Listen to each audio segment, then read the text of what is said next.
내가 대선에서 지면 나 감옥 갈지도 모른다. 이런 얘기를 했습니다. 정치권의 파장이 상당합니다. 이재명 후보의 이 발언 들어보시죠.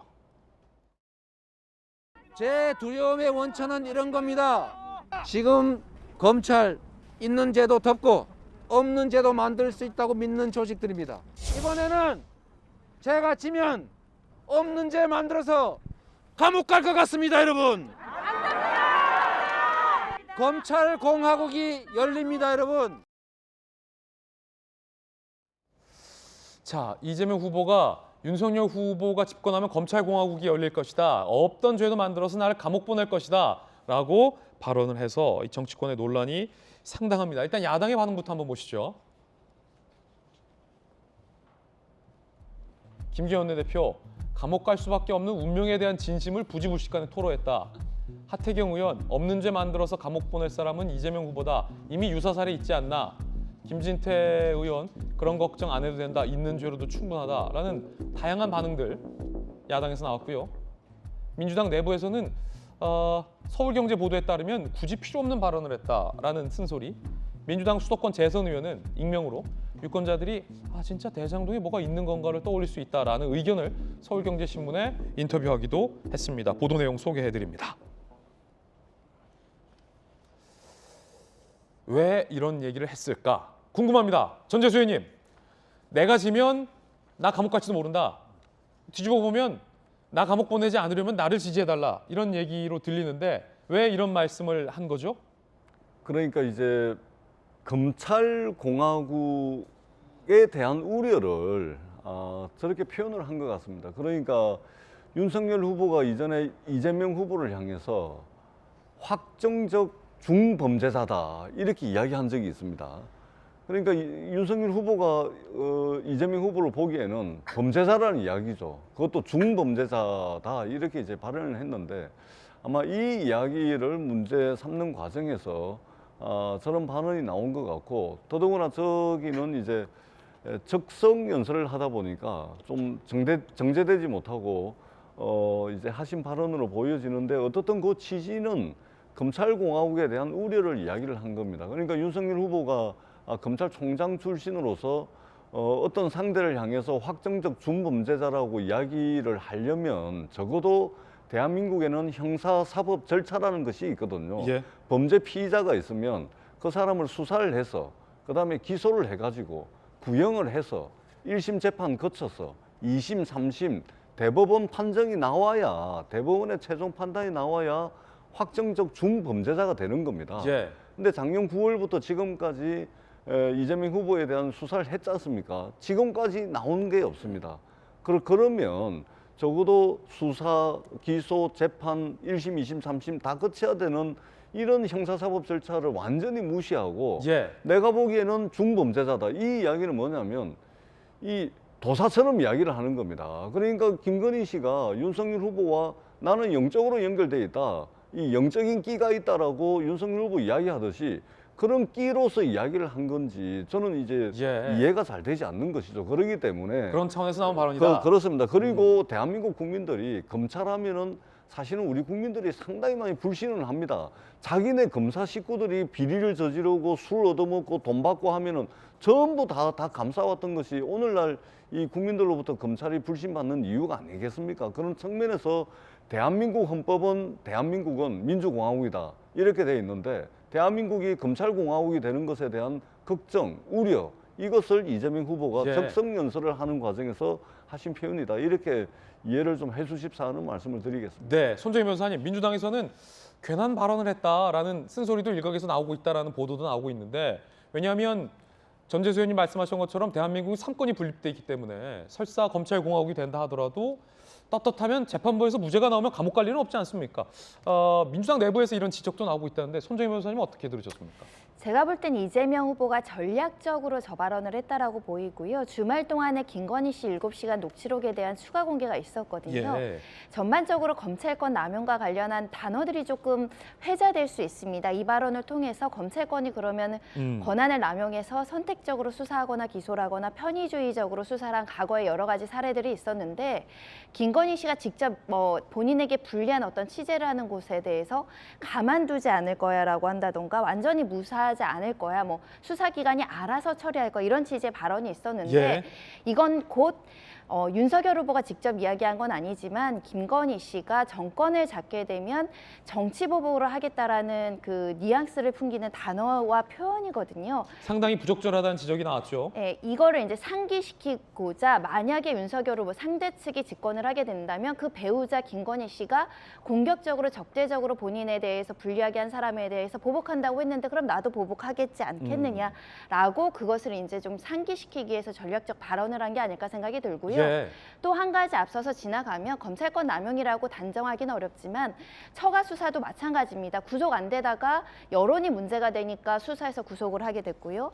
도이치모터스 사건도 수사도 안 하고 뭐 구속영장도 청구 안 하다가 문제가 되니까 이제 수사하고 해서 관련된 공범들이 지금 구속 수사라든가 재판을 받고 있는 상황들. 그리고 여러 가지 이제 처가 비리와 관련해서도 수사를 개시 안 하다가 이제 여론이 되니까 수사를 하는 그 모습이 예. 검찰권이 과연 공정하게 행사가 됐느냐 이런 점을 지적하는 것이고 왜 검찰을 공격하냐면 윤석열 후보가 검찰의 어떻게 보면 가장 대표적인 상징 인물이기 때문에 공정과 상식을 어쳤지만 그 검찰이라는 것도 정말 순결무결하게 공정해야 하는가라는 질문을 저 발언을 통해서 하고 있다 해석됩니다. 예, 두 분의 해석은 이제 검찰권 남용에 대한 우려와 비판을 저렇게 뭐랄까 드라마틱하게 표현을 한 것이다라는 해명이었습니다. 손정혜 변호사님의 의견 들어봤습니다. 기자 출신의 김소희 교수님. 하지만 또 분명한 건 대선 후보가 낮으면 감옥 간다라고 얘기한 거 굉장히 이례적인 것만큼 분명해요. 그렇죠. 좀 뜬금이 없기도 했고. 낮으면 감옥 갈지 모른다. 이게 더 정확한 표현이군요. 물론 이제 검찰 개혁 중요합니다. 검찰이 그동안 잘못을 많이 한 부분이 있기 때문에 이제 검찰 개혁이 이번 정권 내내 이제 화두였는데요. 그렇지만 이제 대장동 사건 같은 경우에 한번 보시면 정진상 씨를 예를 들면 사건이 불거진 지 107일이나 지나서 소환했고 그리고 뭐 거의 공소시효는 다 끝나기 직전이죠. 그리고 이 중요한 사건에 당시에 그 사업의 결정권자였던 어쨌든 이재명 당시 성남시장을 참고인 조사조차도 하지 않았거든요. 그러니까 결국은 이 검찰이 문제라고 하지만 지금 어떻게 보면은 굉장히 여권에 도움을 주는 방식으로 검찰이 작동하고 있다는 의혹도 지울 수가 없는 겁니다. 예. 그렇기 때문에 이렇게 검찰공화국이 될 거다라는 이 이재명 후보의 이 어떤 이야기가 굉장히 공감이 가지 않는 것이죠. 이미 검찰을 개혁해야 된다고 하지만 검찰이 오히려 여권 인사들을 봐주는 식으로 지금 돌아가고 있는 것 같은데 검찰 개혁을 한다는 게 굉장히 공허하게 느껴지고 사실 그동안 이재명 후보가 굉장히 말을 아꼈어요. 조심했단 말이죠. 상대방에 대한 네거티브도 잘 하지 않고 선대위 측에서는 뭐 이런저런 얘기를 했을지 모르겠지만 이재명 후보 본인 자체는 상대방 후보나 그 후보의 아내에 대해서 별다른 말을 하지 않았었거든요. 네. 왜냐하면 이재명 후보가 지지율이 좀 윤석열 후보보다 높았을 때는 어쨌든 방어해야 되는 입장이기 때문에 그 자기의 지지율을 방어하기 위해서 굉장히 조심했다면 이제 아까도 보셨지만 여론조사에서 좀 열세로 지금 돌아서고 있단 말이죠. 윤석열 후보가 막 올라오다 보니까 다시 공격을 해야 되는 입장이 된 겁니다. 그래서 이렇게 발언의 수위들이 예전보다는 훨씬 강화되는 방향으로 이렇게 이야기를 하고 있는 것이 아닌가 생각합니다. 예, 낮으면 감옥 갈지 모른다. 이 발언 여러분들은 어떻게 판단하십니까? 윤석열 후보도 언급을 했어요. 이야기 들어보시죠. 국민들께서 다 판단하실 거라고 생각합니다. 없는 죄 만들어서 감옥 보내는 정권이 생존할 수 있겠습니까? 자, 한편 이재명 후보 이 발언이 지금 논란이 되자 추미애 전 법무부 장관이 두둔에 나섰습니다. 추 전 장관입니다. 이 후보의 발언 괜한 말 아니다. 무서운 공작부부다. 대선 이기면 공포스러운 일이 벌어질 것이다. 라고 추미애 전 장관은 두둔을 했습니다. 자, 김병민 대변인님, 혹시 무서운 일을 꾸미고 계십니까? 판단은 국민의 몫으로 돌아갈 수밖에 없을 텐데 저는 이재명 후보가 괜한 얘기를 해서 본인 스스로 프레임에 갇히는 발언을 꺼낸 게 아닌가 싶은데요. 앞서 하태경 의원의 발언도 소개가 되지 않았습니까? 이재명 후보 하면 떠오르는 논란 중에 하나가 친형에 대한 정신병원 강제 입원 의혹 논란이죠. 없는 병도 만들어서 정신병원에 강제 입원시키는 것 아니냐라고 국민들이 생각할 수 있을 텐데, 그렇다면 없는 죄를 만들어서 감옥 보내겠다고 얘기를 하게 되는 이재명 후보 스스로의 발언을 지켜보면서 이재명 후보가 가장 즐겨 쓰는 얘기가 돼지 눈엔 돼지만 보인다, 이런 얘기들을 본인이 많이 하시더라고요. 돼지 눈엔 돼지만 보인다. 이게 이재명 후보가 늘 즐겨 쓰는 발언입니다. 그렇다면 이재명 후보가 꺼냈던 발언을 지켜보면서 왜 이재명 후보는 이런 발언을 했을 것인가에 대한 스스로를 프레임에 가두는 것이 아닌가 싶고요. 나를 위해 이재명이라고 슬로건을 또 얘기하지 않습니까? 근데 감옥 가지 않는 나를 위해 이재명, 이런 얘기들까지 앞으로 계속 회자될 수 있게 된다면 대장동 문제를 둘러싼 본인에 대해서 훨씬 더 국민들께 의혹을 가중시킬 수밖에 없게 되는 상황이 오겠죠. 정치적으로 해석을 굳이 한다면 이재명 후보의 지지율이 계속 빠지고 있는 상황이기 때문에 다시금 지지층을 결집시키기 위해서 이미 철진한 검찰개혁 프레임을 다시 한번 끌고 들어오려는 것 아닌가라는 생각이 들게 되는데요. 윤석열 후보 이 검찰총장직을 그만두고 나서 문재인 정부의 현재 검찰이 이 대장동 문제를 지켜보고 과연 정당하고 객관적인 수사를 나섰는지에 대한 평가는 국민들께서 해주실 일이라고 생각하고요. 이렇게 없는 죄를 만들어낼까 두려운 측면들이 있다면 있는 그대로 특검을 받아들여서 대장동 문제 진실을 밝히기 위해 노력하면 됐을 텐데, 여지까지 그런 일에 뒷짐을 지고 있는 상황들을 국민들께서 다 지켜보고 판단하고 선거에 임해 주실 거라고 생각합니다. 없는 죄 만들어서 감옥 보낼 것이다라는 이재명 후보의 발언에 대해서 바로 이제 또 야권에서는 없는 정신병 만들어서 정신병원 보낸 거 아니냐, 이런 얘기 지금 또 방금 나왔는데 전재수 의원님 짧게 한마디 해주시죠. 그럼 법원에서 판결이 나와 있습니다. 친형 정신병원 입원 문제는 법원 판결문에 정확하게 나와 있습니다. 이미 법원 판결 받아가지고 판결문까지 나와 있는데 그런 의혹을 말씀하시면 좀 곤란하다, 이 말씀을 드리고요. 없는 죄를 만들어서 생존했던 정권이 있냐, 이런 말씀하시는데 있죠. 이전에 정통성이 취약했던, 정통성이 부족했던 독재 정권들이 검찰을 동원해가지고 없는 죄 만들어서 민주화 운동하는 사람들 깜빵 보내면서 취약한 독재 정부의 정통성을 보완을 하고 그렇게 해서 생존을 해왔죠. 그리고 오늘날 검찰은 아직도 없는 죄 만들어서 깜빵 보냈던 그 허기 역사에 대한 제대로 된 반성하지 않고 검찰 그대로 존재하고 있지 않습니까? 지금도 검찰개혁이 시대의 화두가 될 정도로 검찰이 존재하고 있는 겁니다. 윤석열 후보가 그렇게 물었는데 그대로 존재하고 있다는 말씀을 드리고요.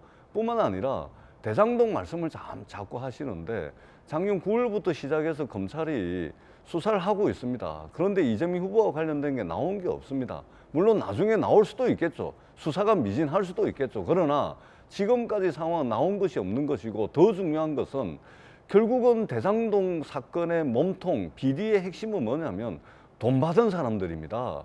비리를 저지른 사람들이 왜 비리를 저지르죠? 비리를 저지른 이유가 뭡니까? 돈 때문이죠. 그러면은 검찰이 돈을 따라가는 수사를 해야 되고 계좌 추적을 해야 되는데, 곽상도 의원 아들, 국민의힘 조훈현 전 의원, 국민의힘 원내대표를 했던 원유철 전 의원, 이런 사람들에 대한 수사를 왜 안 합니까? 돈 받은 사람이 몸통이고 비리의 주범이고 돈을 따라가는 수사, 계좌 추적만 하면 김만배 씨의 친누나가 윤석열 후보 아버지의 집을 삽니다. 그 돈이 어디서 나왔는지, 어디서 흘러나왔는지 돈을 따라가는 수사를 해야 되는데 알겠습니다. 자꾸만 녹취록, 말을 따라가는 수사를 합니다. 그것은 이제 검찰 수사에 대한 평가는 국민들께서 해주시리라 봅니다. 전재수 의원님 의견 들어봤습니다. 오늘 아침 조금 전 이재명 후보와 선대위 관계자들이 큰절을 했다고 합니다. 영상 보시죠.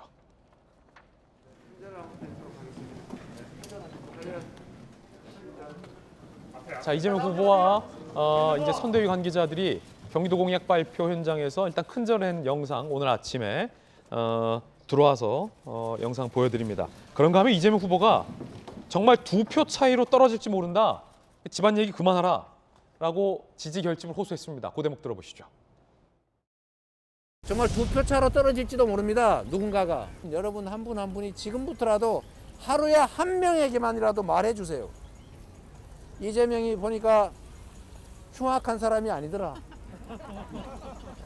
욕했다는데 보니까 다 엄마 때문에 그랬다더라. 집안 얘기 좀 그만하면 좋겠다. 이런 얘기 여러분이 좀 해주십시오.